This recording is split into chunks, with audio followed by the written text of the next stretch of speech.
Alhamdulillahi Rabbil Alamin. Wassalatu wassalamu ala ashrafil mursalin wa ala alihi wa sahbihi ajma'in. Wa ashhadu an la ilaha illallah wahdahu la syarikalah. Wa ashhadu anna Muhammadan abduhu wa rasuluh.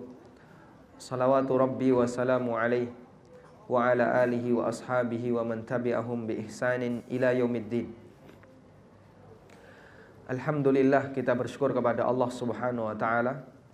Allah memilih kita sebagai muslim ahlu sunnah bersama komunitas muslim ahlu sunnah yang memiliki akidah yang benar, yaitu akidah akan adanya hari kiamat. Dan karena akidah seperti inilah kita tertuntut untuk kemudian bagaimana agar harta yang kita miliki tidak menjadi sumber musibah ketika kita menghadap Allah Subhanahu wa taala. Karena kita meyakini bahwa setiap apa yang kita miliki akan kita pertanggungjawabkan di hadapan Allah, sehingga kita berharap semoga kekayaan apapun bentuknya yang saat ini ada bersama kita tidak menjadi sumber musibah ketika kita ditanya oleh Allah Subhanahu wa taala. Karena itulah bagi setiap muslim yang dia punya keyakinan yang kuat tentang masalah akhirat, maka akan sangat mudah bagi dia untuk dikendalikan ketika dia diajak untuk kembali kepada aturan yang benar, dikendalikan agar setiap penghasilan yang dia dapatkan tidak menjadi, atau penghasilan itu bersih dari setiap unsur yang haram, baik yang bentuknya riba maupun yang di situ ada unsur gharar atau bahkan ada kezaliman. Dan terutama adalah hasil dari riba. Dan yang ini menjadi tema di pagi hari ini, yaitu bagaimana kita melihat tentang dosa besarnya riba dan beberapa transaksi riba yang ada di sekitar masyarakat kita. Karena mungkin kajian seputar masalah riba sudah terlalu sering ada di sekitar kita, jadi mungkin, atau saya yakin Bapak Ibu sudah sering mendengarkannya, sehingga mungkin nanti muqaddimah yang saya sampaikan tidak banyak. Dan biasanya kajian seputar masalah muamalah itu pertanyaannya lebih dominan dibandingkan teorinya. Baik Bapak Ibu yang kami hormati, sedikit tentang masalah riba. Ada sebuah kisah yang pernah terjadi di zaman Imam Malik bin Anas. Yang cerita ini saya sebutkan di muqaddimah buku saya, yaitu buku Ada Apa Dengan Riba. Ada orang yang pulang di malam hari, kemudian di perjalanan orang ini melihat ada seseorang yang minum khamr sampai mabuk. Dalam kondisi dia mabuk, yata'aqarul qamar, dia berusaha untuk menggapai bulan. Dia berusaha untuk mengambil bulan. Jadi dia lihat kayaknya bulan itu kok dekat, tapi ternyata ketika mau disentuh nggak kena-kena. Akhirnya spontan orang ini langsung berkomentar, subhanallah, seperti inikah jahatnya khamr. Manusia yang awalnya sehat walafiat, akal dan jasadnya tiba-tiba berubah jadi gendeng gara-gara minum khamr. Sehingga akalnya hilang, logikanya hilang, hanya gara-gara mengkonsumsi sebuah minuman yang menyebabkan akalnya itu tertutupi. Kemudian dia langsung bersumpah, wallahi, demi Allah, kalau ada di alam raya ini sesuatu yang lebih buruk dibandingkan khamr yang masuk ke dalam perut manusia, maka istri saya tertalak. Yang ini kata para ulama disebut dengan talak mu'allaq, talak yang digantungkan dengan sesuatu. Dan talak mu'allaq, kalaupun itu terjadi, tidak otomatis talak. Karena talak mu'allaq itu maksudnya adalah kalau sampai itu terjadi, saya berencana untuk mentalak istri saya. Sehingga kalau itu terjadi, apakah talak terjadi atau tidak, tergantung apakah dia mau mentalak istrinya atau tidak. Kemudian selesai ngomong seperti ini, dia bingung, ini jadi cerai atau tidak. Akhirnya beliau pun mencari siapakah ulama yang bisa memberikan jawaban untuk kasusnya. Setelah keliling-keliling mencari ulama, ketemulah beliau dengan Imam Malik dan beliau mempertanyakan kasus yang beliau alami. Beliau bertanya tentang kasus yang beliau alami, apakah ucapan talak mu'allaq yang beliau sampaikan ini mengikat atau tidak. Kemudian apa jawab Imam Malik? Irji hatta anzura ila mas'alatik. Silahkan kamu pulang, saya akan pelajari terlebih dahulu kasus yang sedang kamu alami. Kemudian setelah berlangsung beberapa waktu, orang ini ketemu kembali Imam Malik. Begitu ketemu Imam Malik langsung mengatakan, imra'atuka talikun. Istrimu sah untuk ditalak. Artinya apa? Sumpahmu sah. Artinya sumpahmu sah. Lalu beliau mengatakan, atasaffahu fi kitabillahi wa sunnati rasulihi sallallahu alaihi wasallam falam ajid syai'an adarra minar riba. Aku membuka-buka dalam kitabullah dan dalam sunnah Rasulullah sallallahu alaihi wasallam. Belum pernah aku jumpai ada sesuatu yang dikonsumsi manusia yang lebih membahayakan dibandingkan riba. Lalu beliau menyebut firman Allah Subhanahu wa taala, ya ayyuhalladzina amanu taqullaha wa dharu ma baqiya minar riba in kuntum mu'minin.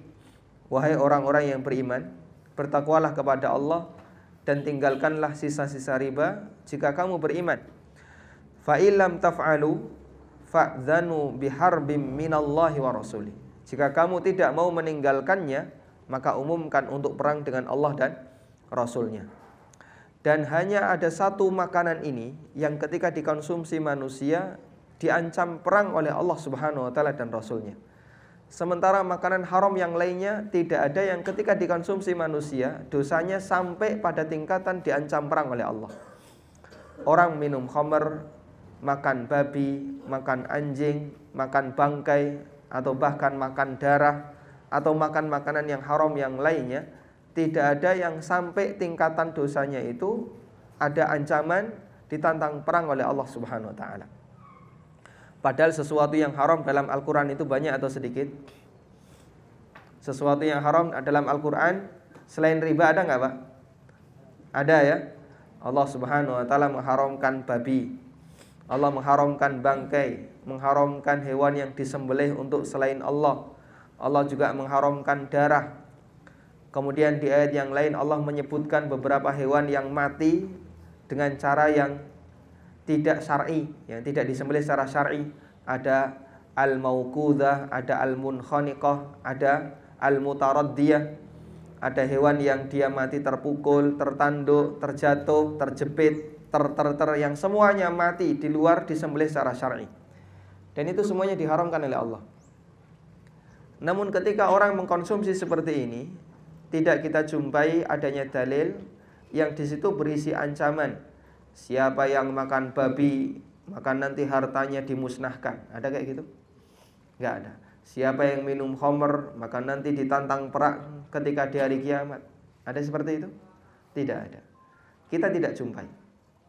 Nabi SAW juga mengharamkan berbagai macam binatang. Beliau mengharamkan anjing, beliau mengharamkan binatang buas yang menyerang mangsanya. Beliau juga mengharamkan burung yang punya cakar yang dipakai untuk menyerang mangsanya. Beliau mengharamkan al-khabithat. Namun ketika beliau mengharamkan seperti ini, beliau tidak iringi dengan ancaman. Berbeda dengan riba. Untuk riba, ketika Allah Subhanahu wa taala mengharamkan riba, maka Allah Subhanahu wa taala iringi keharaman riba itu dengan banyak sekali ancaman. Ada ancaman nanti dibangkitkan di hari kiamat dalam kondisi sempoyongan. Ada ancaman nanti ketika di padang mahsyar dia ditantang perang. Ada ancaman hartanya akan dibinasakan. Ada ancaman A, ada ancaman B, dan begitu seterusnya. Sehingga ketika orang itu mengkonsumsi riba, ada sekian banyak ancaman yang melekat pada dirinya. Yang ini tidak berlaku untuk harta-harta haram yang lainnya yang dikonsumsi oleh manusia. Makanya kalau misalnya ada orang yang dia minum khamr, atau orang itu makan babi, atau bahkan dia doyan dengan darah, mungkin bagi masyarakat kita akan menilai orang ini orang yang enggak baik akhlaknya. Dia punya kebiasaan suka makan sate jamu, atau punya kebiasaan suka minum dendeng misalnya ya, atau makan dendeng, makan saren. Maka kita akan menilai, wah ini orang yang enggak benar. Apalagi kalau dia suka mendem. Namun bagi Allah Subhanahu wa taala, dosa mengkonsumsi seperti ini tidak lebih besar dibandingkan dosanya orang yang mengkonsumsi riba. Meskipun bagi masyarakat kita belum tentu orang yang mengkonsumsi riba dinilai sebagai orang yang akhlaknya jelek. Anda bisa membuat perbandingan seperti ini. Misalnya Anda punya dua tetangga, samping kanan dan samping kiri rumah. Yang samping kanan rumah, Masya Allah, dia itu seorang khatib Jumat, punya jadwal pengajian, kadang jadi imam tetap, bahkan kadang adzan kalau tidak ada muadzin. Artinya datang ke masjid pertama. Dan kalau setelah subuh dia zikir sampai terbit matahari, kemudian sholat syuruk. Tapi pekerjaannya direktur bank. Samping sebelah Anda, dia suka minum khamr. Bahkan kadang makan sate anjing misalnya. Sholat 5 waktu tetap terlaksana, cuman dia punya kebiasaan yang gak baik. Siapa dari dua orang ini yang akan kita nilai sebagai orang yang soleh? Kira-kira dari dua tetangga ini Pak, mana yang lebih soleh Pak? Nggak ada ya? Dua-duanya nggak soleh. Atau yang mana kira-kira Pak? Mungkin masyarakat kita akan menilai, wah ini seorang ustadz, beliau punya jadwal kajian, bahkan sering jadi khotib ya, bahkan beliau jadi imam di masjid. Kita akan menilai ini orang yang sangat soleh, meskipun dia orang yang diancam oleh Allah akan ditantang perang kelak di hari kiamat, karena dia mengumpulkan harta dengan cara yang haram. Terlepas dari latar belakang, dia rajin ibadah kepada Allah. Karena hadirin bahkan Allah, secara umum penilaian masyarakat kita adalah melihat zahir bagaimana kedekatan orang itu terhadap ibadah. Seandainya direkturnya belum tahu bagaimana. Kalau belum tahu di luar pembahasan Pak ya. Kita yang dibahas adalah mereka yang sudah tahu hukum. Jadi dia ngerti kalau riba itu berbahaya, tapi dia tetap mempertahankan posisi karena terkait masalah dapur Pak. Ini kalau saya sampai harus resign, nanti masa depan anak saya bagaimana, istri saya nanti makan apa, dan seterusnya. Padahal dia juga sudah ngerti biasanya istrinya makan apa. Setiap hari kan makan nasi 3 kali ya. Kesukaan istrinya apapun dia ngerti. Cuman dia bingung, nanti kalau saya resign dari dunia perbankan seperti ini, istri saya jadinya makan apa ya, tetap makan nasi kan ya. Tayyib, hadirin makan Allah. Mungkin masyarakat kita akan menilai, oh yang ini orang yang saleh, bahkan punya jadwal rutin pengajian dan seterusnya. Karena kita menilai seseorang itu dari zahir kedekatan dia kepada Allah Subhanahu wa taala. Makanya beda antara penilaian syariat dengan penilaian mata manusia. Karena itu dulu di masa sahabat ada 2 orang wanita yang dilaporkan kepada Nabi SAW. Tapi penilaian Nabi SAW itu lebih kepada bagaimana cara dia bermuamalah. Sahabat melaporkan wanita yang pertama, ya Rasulullah, di tengah kami ada seorang wanita yang subhanallah dia rajin tahajud, rajin sholat duha, rajin berpuasa, rajin ibadah kesimpulannya. Tapi Masya Allah tutuke itu ya, lambene itu lebih sangar dibandingkan wajahnya, karena mereka nggak lihat ya.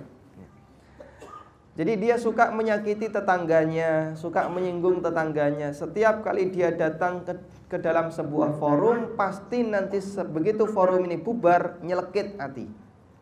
Ada yang sakit hati, ada yang nesu, ada yang marah. Sehingga setiap kali dia datang, pasti ada orang yang disakiti. Apa kata Nabi SAW? Hiya finnar, wong wedok iki di neraka. Terlepas dari latar belakang pribadinya, dia rajin ibadah, rajin tahajud, rajin puasa sunnah. Sebaliknya, wanita yang kedua yang dilaporkan kepada Nabi SAW, ada juga wanita di tengah kami, dia biasa-biasa saja ibadahnya. Ya kalau malam tetap sholat, tapi mungkin cuma witir saja. Kalaupun sholat duha paling 2 atau 4 rakaat. Sholat wajib tambah rawatib, ya cuman rawatib saja. Kemudian puasa sunnahnya juga tidak lebih sering dibandingkan yang satunya. Tapi Masya Allah dia kalau ngomong santun, orangnya hati-hati, tidak bikin masalah ketika di forum. Apa kata Nabi SAW? Hiya fil jannah, orang ini di surga. Sehingga hadirin makan Allah Subhanahu wa ta'ala, interaksi muamalah kita dengan orang lain itu termasuk menentukan sejauh mana kita dinilai sebagai orang yang saleh dan salihah menurut syariat.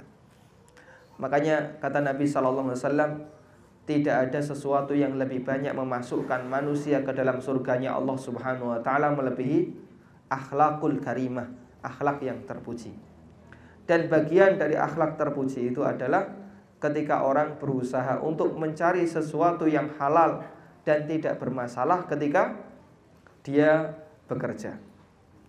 Karena itulah hadirin makan Allah Subhanahu wa ta'ala, dari perbandingan tadi kita bisa melihat bagaimana perbedaan antara penilaian yang diberikan oleh syariat dengan penilaian yang diberikan oleh umumnya manusia. Meskipun orang itu rajin ibadah, tapi bisa jadi dia adalah calon musuhnya Allah ketika di hari kiamat, karena dia ditantang perang oleh Allah Subhanahu wa ta'ala. Dan kata Ibnu Abbas radhiyallahu anhuma, yang dimaksud firman Allah, fa illam taf'alu fa'dhanu biharbin minallahi wa rasulih. Kalau kamu tidak mau meninggalkan riba, maka umumkan perang dengan Allah dan Rasulnya. Maksud beliau, ini terjadi kelak di hari kiamat. Yuqalu li'akili riba, besok di hari kiamat orang yang makan riba akan dipanggil, khudh silahakalil harbi, silahkan kamu ambil senjatamu, ditantang perang oleh Allah Subhanahu wa ta'ala. Ambil senjatamu, kita perang. Kita tidak perlu membayangkan terus bagaimana suasana ketika itu. Apakah mungkin mereka yang sudah pernah makan riba terus kumpul jadi satu, kemudian mereka bawa pedang lalu nantang Allah Subhanahu wa ta'ala? Mustahil itu bisa terjadi. Namun yang kita bayangkan adalah di saat orang dikumpulkan di padang mahsyar, apa yang paling dibutuhkan oleh manusia, hadirin? Apa yang paling dibutuhkan manusia? Mendapatkan naungan. Dapat apa lagi? Dapat syafaat. Apa lagi? Syafaat itu apa? Pertolongan. Mendapatkan apa lagi? Intinya kita berharap mendapatkan ampunan dari Allah Ta'ala. Sekarang Anda bisa perhitungkan berapa persen manusia seperti ini dapat peluang ampunan dari Allah, sementara dia ditantang perang oleh Allah Subhanahu wa ta'ala. Karena itulah jamaah yang dimuliakan Allah, dosa riba ini lebih sangar dibandingkan minum khamr, dibandingkan makan babi, dibandingkan mengkonsumsi makanan-makanan yang haram lainnya. Baik. Kemudian jamaah yang dimuliakan Allah Subhanahu wa ta'ala, sedikit tentang pengertian riba. Jadi riba secara bahasa dari kata roba yarbu, yang artinya tumbuh dan berkembang. Karena itulah makna riba secara istilah mirip dengan makna riba secara bahasa. Karena riba itu bagian dari pertambahan harta yang diberikan kepada orang lain tanpa ada penyeimbang. Makanya definisi riba yang diberikan oleh para ulama, ini saya simpulkan dari fatwa yang disebutkan di Fatwa Syabagah Islamiyah. Ada banyak definisi riba, namun ini definisi yang paling bagus. Riba itu pengertiannya adalah ziyadah makhsusah li ahadil aqidain bila iwad, tambahan khusus yang dimiliki oleh salah satu pelaku akad tanpa ada penyeimbang. Contohnya begini, Anda buat ilustrasi seperti ini ya. Misalnya ada orang yang ngutangi 1 juta plus titik-titik kosong ya. Kemudian dia nanti mendapatkan hasil sama dengan, hasil berarti sama dengan 1 juta plus 100 ribu. Anda bisa lihat apa penyeimbang 100 ribu di sini? Kosong, tidak ada. dia mendapatkan tambahan 100.000 tanpa ada penyeimbang apapun yang dia lakukan. Coba kita bandingkan dengan yang kedua.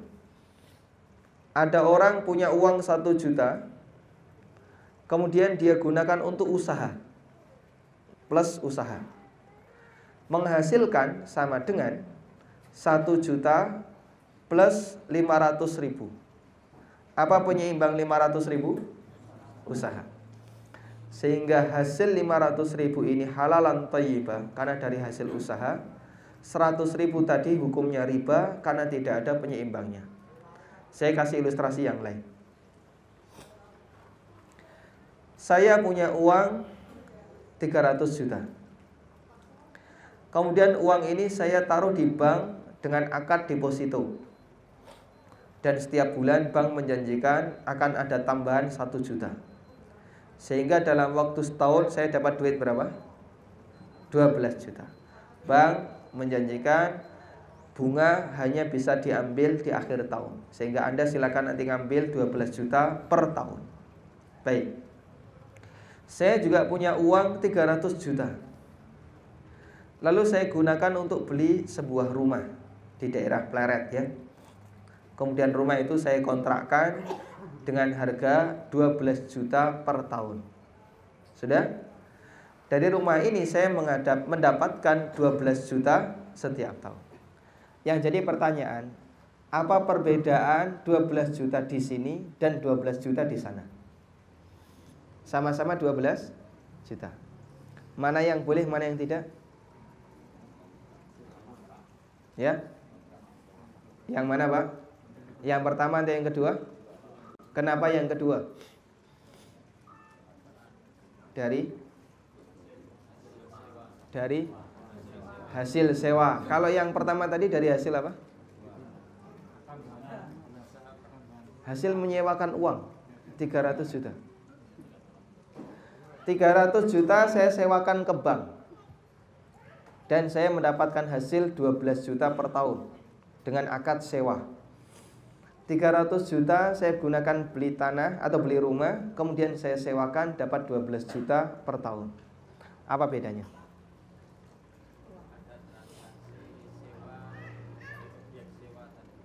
Ada transaksi sewa dari objek sewa.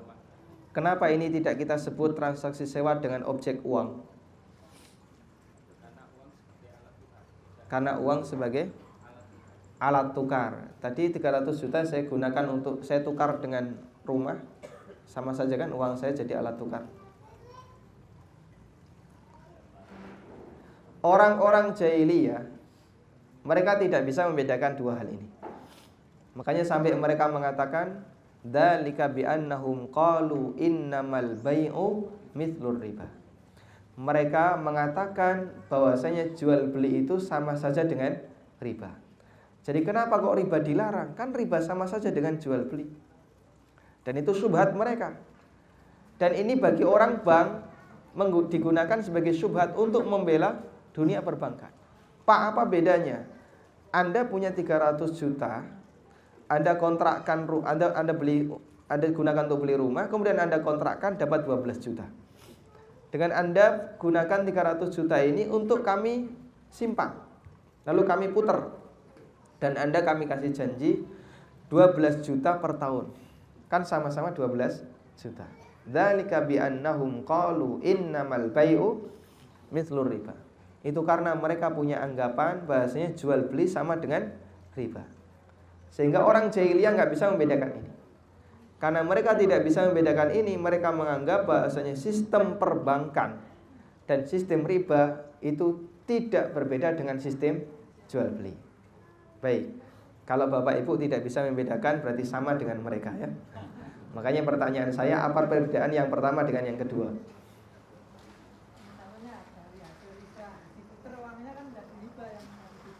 Oh begitu ya, kalau uangnya diputar jadi riba. Berarti kalau ditaruh mengendap, mana tidak riba, Pak ya?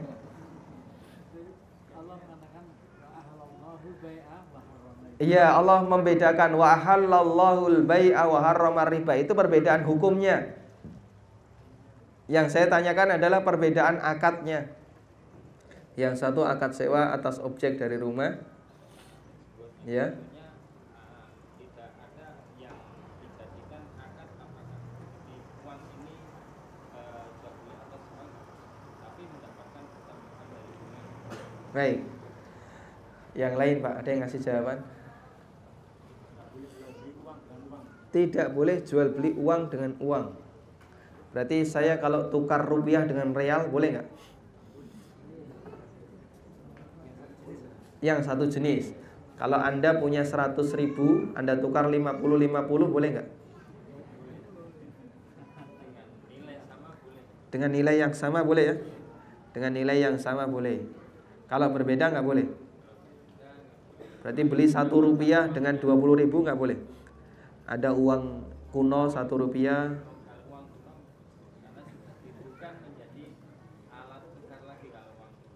Kalau uang kuno bukan jadi alat tukar lagi. Baik. Silakan Pak, ada yang mau jawab? Ada penambahan? Dua-duanya ada penambahan 12 juta ya. Dua-duanya ada penambahan 12 juta. Apa bedanya hadirin? Jadi seperti rumus tadi ya. Persamaan ini kalau Anda bisa memahami dengan baik, 1 juta plus titik-titik sama dengan 1 juta plus 100.000. 100.000 tidak ada penyeimbangnya. 1 juta plus usaha sama dengan 1 juta plus 500.000. 500.000 penyeimbangnya usaha. Pembeda antara riba dan jual beli itu terkait pada satu kata, yaitu apa komoditasnya. Begitu ya. Terkait pada satu pertanyaan, apa komoditasnya. Komoditas jual beli itu barang atau jasa. Sementara uang hanya berstatus sebagai alat tukar dan bukan komoditas. Sedangkan komoditas riba, uang sebagai komoditas. Makanya riba itu tidak berubah menjadi barang atau jasa, tapi uang ini tetap utuh jadi uang. Kemudian dia menghasilkan uang. Karena itu teori dalam jual beli, uang digesek dengan barang atau jasa menghasilkan uang, maka uang ini halalan thayyibah. Sedangkan teori dalam riba, uang digesek dengan uang menghasilkan uang, maka uang ini statusnya riba. Baik. Makanya kunci dari apakah itu riba atau tidak, Anda lihat objek transaksinya. Jadi betul sekali bahasanya tadi pembeda antara riba dan bukan adalah komoditasnya. Kalau objek transaksinya itu uang, maka itu jika ada kelebihan statusnya riba.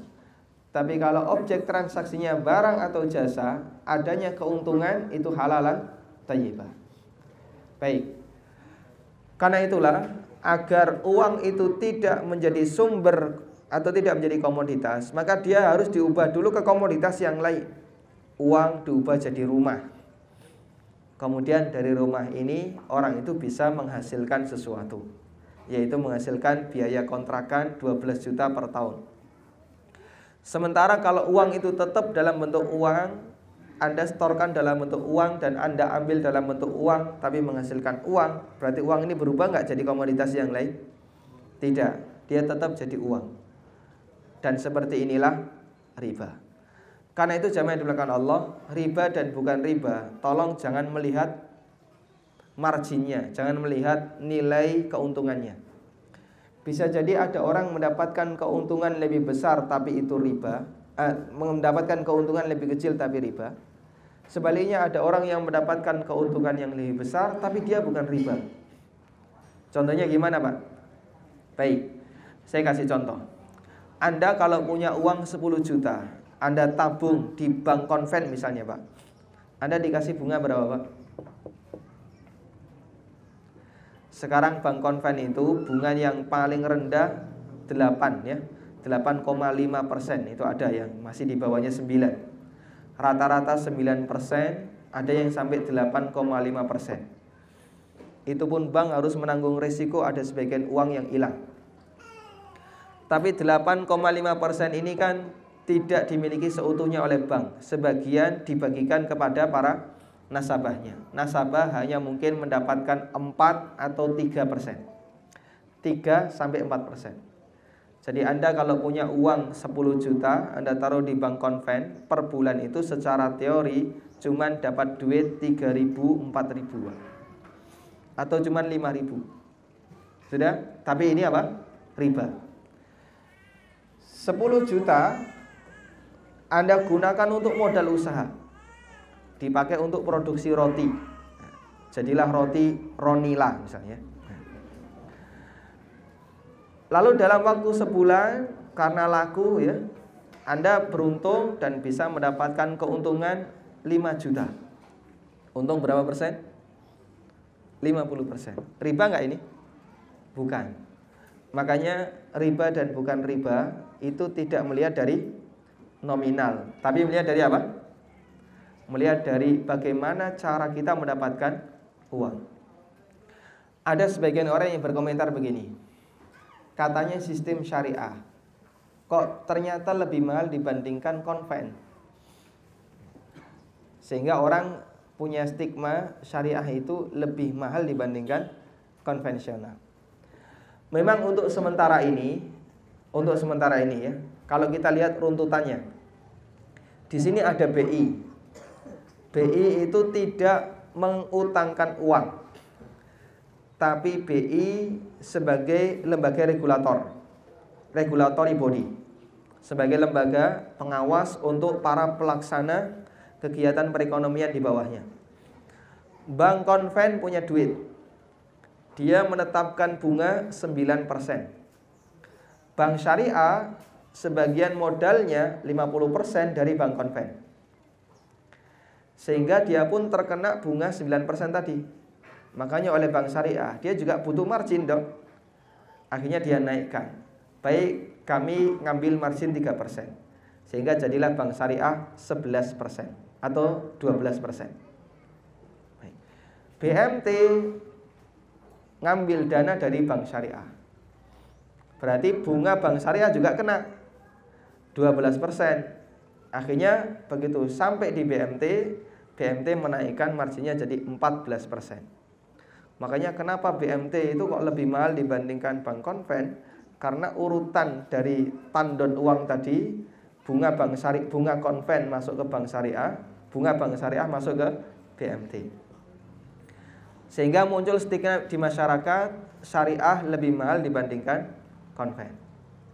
Baik, terlepas dari ini hadirin, kalau misalnya ada seorang developer, dia menjual rumahnya, dia menjual unit rumah tanpa bank, secara langsung kepada konsumen, misalnya pakai cash tempo selama 2 tahun.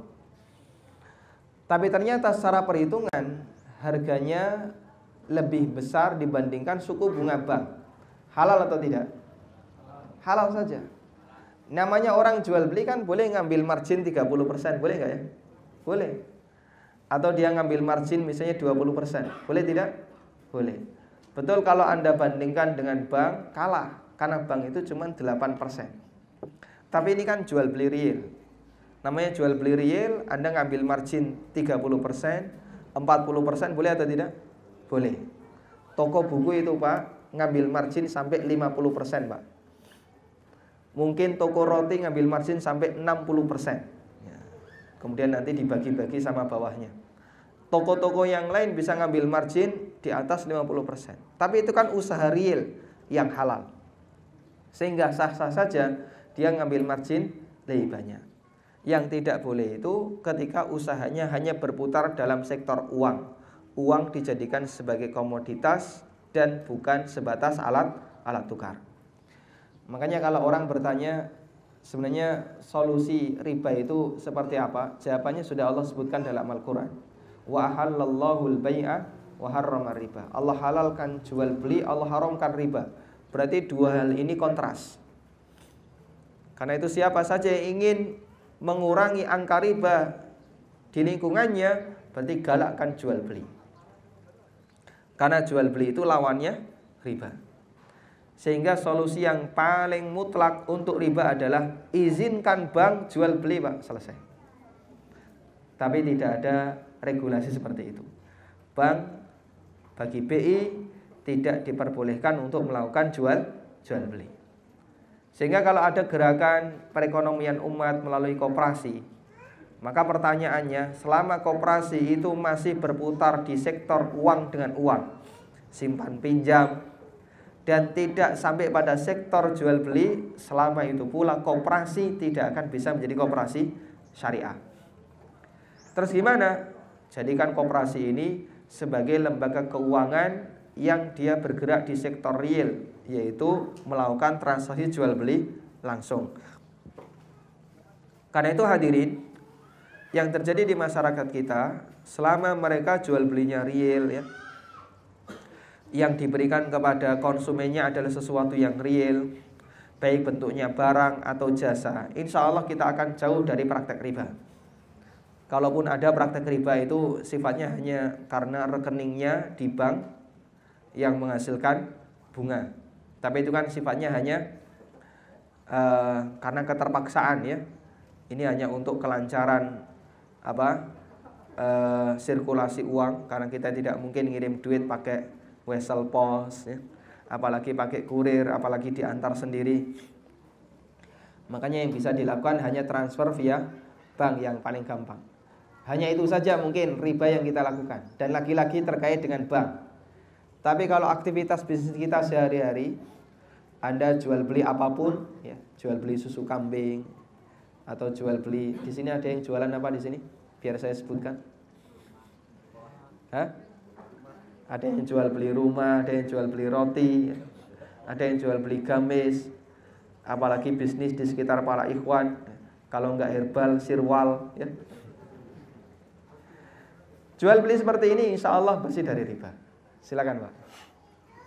Jadi pertanyaan Bapak, bagaimana hukum menyimpan uang di bank? Karena tidak mungkin menyimpan uang jutaan di rumah Pak ya. Apalagi supaya aman ya. Apalagi uang itu harus dijauhkan dari jangkauan anak-anak dan istri ya. Makanya harus diamankan gitu Pak ya. Baik, seperti ini boleh atau tidak? Ini belum kita bahas Pak. Jadi saya kembali lagi ke tadi ya Pak. Prinsipnya kalau kita bermain dalam sektor real, insya Allah aman ya, jauh dari riba. Kemudian kita akan sebutkan beberapa contoh transaksi ribawi di sekitar kita.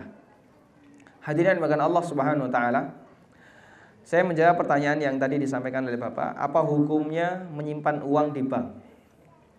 Jadi interaksi kita dengan bank itu ada dua. Yang pertama, kita terlibat dalam sistemnya bank. Yang kedua, kita hanya menjadikan bank sebagai media pemberi fasilitas. Kalau yang pertama, kita terlibat dalam sistemnya bank, sehingga kita utang dari bank, modal kerja juga dari bank, rumahnya dari bank, mobil juga leasing bank, dan seterusnya. Maka semua sistem kehidupan kita diwarnai dengan kredit. Berarti kita masuk ke sistemnya bank. Nah ini yang bermasalah. Kalau sudah sampai pada tingkatan seperti ini, berarti kita menjadi pemberi riba bagi bank. Kemudian yang kedua, kita berinteraksi dengan bank hanya sebatas menggunakan fasilitas yang diberikan oleh bank.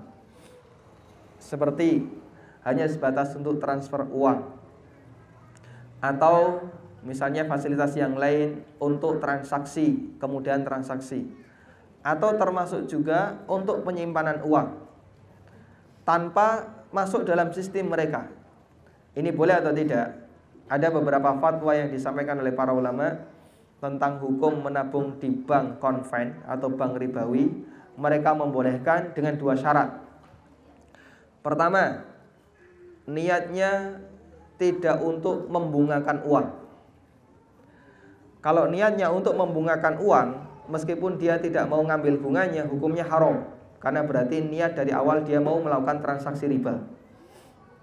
Ada orang yang bertanya begini, boleh enggak saya deposito uang di bank, dan nanti bunga deposito saya gunakan untuk menyantuni anak yatim. Sehingga niat dia dari awal, biar anak yatim di lingkungannya itu ada yang ngasih uang, maka duit dia yang banyak itu dia taruh di bank. Jawabannya, niat Anda dari awal sudah melakukan transaksi riba. Ya pertanyaannya sama, boleh nggak orang korupsi untuk sedekah? Ya, boleh atau tidak? Katanya kan dalam Islam itu setiap amal soleh dilipatkan berapa? 10 kali minimal, 700 kali, sampai yang tidak ada batas sesuai dengan yang dikehendaki oleh Allah. Semakin ikhlas semakin besar pelipatannya. Saya korupsi 100 juta, kemudian yang 10 juta saya sedekahkan ikhlas lillahi ta'ala. Memang duduk duitku, ya ikhlas. Karena saking ikhlasnya, maka Allah subhanahu wa ta'ala ngasih saya pahala yang sangat banyak. Sehingga antara dosa saya dengan pahala saya banyak pahala saya. Berarti kan bati Pak ya. Hah? Uang hasil korupsi. Boleh nggak kayak gini Pak? Hah? Boleh atau tidak? Hah? Kenapa tidak boleh? Ada orang yang maling di tempatnya Cina yang kaya cetil pelit Pak, tapi hasil malingnya mau disebarkan untuk fakir miskin di daerahnya yang muslim dan taat. Boleh atau tidak? Boleh atau tidak? Kenapa nggak boleh? Innallaha thayyibun la yaqbalu illa thayyiban. Allah itu baik dan tidak menerima kecuali dari hasil yang baik. Percuma saja kamu beramal dengan cara seperti ini, tetap saja dosamu tidak bisa hilang, sementara amalmu tidak diterima. Sehingga jangan sampai kita punya teori seperti gayanya koruptor. Gak jadi masalah nanti korupsi sebagian, kemudian 30% kita sumbangkan untuk ormas yang mendukung kita, dan sebagian lagi untuk masjid yang mendukung kita, sebagian lagi untuk masyarakat sebagai amal dan CSR ya. Tapi aslinya apa? Ini amal yang jahat, amal yang kotor, tidak diterima oleh Allah Subhanahu wa taala. Baik. Terus bagaimana hadirin? Niat seperti ini dilarang. Ada orang yang dia nabung di bank dengan niat dari awal mau mencari bunga, kemudian dari bunga itu mau disedekahkan, hukumnya haram. Haram praktek perbuatannya dan haram hasilnya. Sementara amalnya tidak diterima. Baik, ini yang pertama. Syaratnya tidak boleh ada niat untuk membungakan uang. Syarat yang kedua, ada madzannah, ada dugaan kuat kalau uang itu disimpan di rumah tidak aman. Misalnya dia yakin, uang ini kalau saya taruh di rumah, seringkali kalau malam hilang, atau kalau saya tinggal pergi malah hilang, entah siapa yang ngambil. Maka daripada seperti ini, uang saya sering hilang, lebih baik saya amankan di tempat yang lain. Kalau dia yakin ada dugaan kuat uang itu ketika ditaruh di dalam rumah pasti hilang, maka dia tidak boleh taruh, atau dia boleh menaruh uang itu di bank ya, dia boleh naruh uang itu di bank. Dan di antara yang memberikan fatwa seperti ini adalah Syekh Al-Imam Abdul Aziz bin Baz. Beliau membolehkan nabung di bank selama tidak ada atau selama dua unsur ini terpenuhi. Dan beliau tambahkan satu lagi, harus ada upaya terlebih dahulu untuk mencari bank non ribawi. Misalnya bank syariah yang tidak memberikan riba. Kalau ini nggak ada, baru boleh dipindahkan ke konven. Baik. Alhamdulillah, kalau di negara kita beberapa bank syariah itu sudah tidak lagi memberikan bunga, sehingga ketika kita nyimpan uang di situ, nanti duit kita itu utuh, tidak bertambah, bahkan yang ada berkurang. Baik, sekarang yang berkurang ini boleh atau tidak? Berkurang, duit kita itu diambil oleh bank sebagai biaya administrasi. Ini boleh atau tidak? Jawabannya boleh, itu haknya bank. Kok bisa Pak? Nah, siapa orang yang mau dititipi duit, suruh jamin keamanannya tapi dia nggak dibayar? Makanya itu haknya bank yang sudah memberikan jasa. Apalagi dia memberikan kartu ATM, apalagi kadang dia menyediakan banyak fasilitas seperti internet banking dan seterusnya. Maka bank punya hak untuk mengambil sebagian sebagai biaya administrasi. Dan itu jasa penghasilan bank yang halal. terlepas dari dia punya penghasilan yang lain yang haram. Baik. Sehingga di posisi ini kita hanya sebatas menggunakan fungsi bank sebagai pemberi fasilitas dan bukan masuk dalam sistemnya, sehingga insya Allah tidak masalah. Baik. Kemudian hadirin makan Allah, kita akan melihat beberapa praktek riba yang ada di sekitar kita, yang ini mulai semarak dilakukan oleh masyarakat. Ada satu kaidah yang pernah disampaikan oleh seorang sahabat yang bernama Fudalah bin Ubaid. Kaidah itu mengatakan kullu qardin jarra naf'an fahuwa riba. Semua transaksi utang piutang yang menghasilkan manfaat hukumnya adalah riba. Apapun bentuk manfaat itu, sekalipun bentuknya hanya sebuah diskon belanja. Dan itu perlu kita waspadai. Karena di zaman sekarang banyak orang yang memanfaatkan uang kita. Baik. Hadirin makan Allah, dengan berkembangnya teknologi, ternyata ini menjadi salah satu di antara peluang bagi sebagian orang untuk bisa mengeruk potensi di masyarakat. Dalam bahasa lain, ada beberapa lembaga yang dia bisa mengumpulkan dana dari masyarakat tanpa harus menjadi bank. Karena untuk bisa menjadi bank itu prosesnya lama dan izinnya mahal. Tapi mereka bisa mengumpulkan dana dari masyarakat tanpa harus menjadi bank. Nah, yang sekarang sedang dikembangkan oleh banyak provider. Mereka berlomba-lomba nyari dana dari masyarakat. Ya. Ini kan teknologi yang mereka sebut dengan fintech ya, finance technology. Gimana bisa ngeruk dana dari umat tanpa harus menjadi bank. Kalau belanja di sini pakai debit ini dapat diskon sekian. Karena mereka berlomba untuk ngeruk dana dari masyarakat. Nah, diskon-diskon seperti ini boleh nggak kita dapatkan? Baik, kembali kepada kaidah tadi. Semua transaksi utang piutang yang menghasilkan manfaat hukumnya riba. Termasuk manfaat itu adalah diskon. Termasuk diskon. Kenapa? Karena itu hakikatnya adalah manfaat yang kita dapatkan karena kita ngutangi provider. Karena kita ngutangi provider. Makanya nyun sewu ya. Ada dua kalimat yang paling dicintai oleh ibu-ibu ya. Pertama, pernyataan dari suaminya, sayangku. Yang kedua, diskon 50%.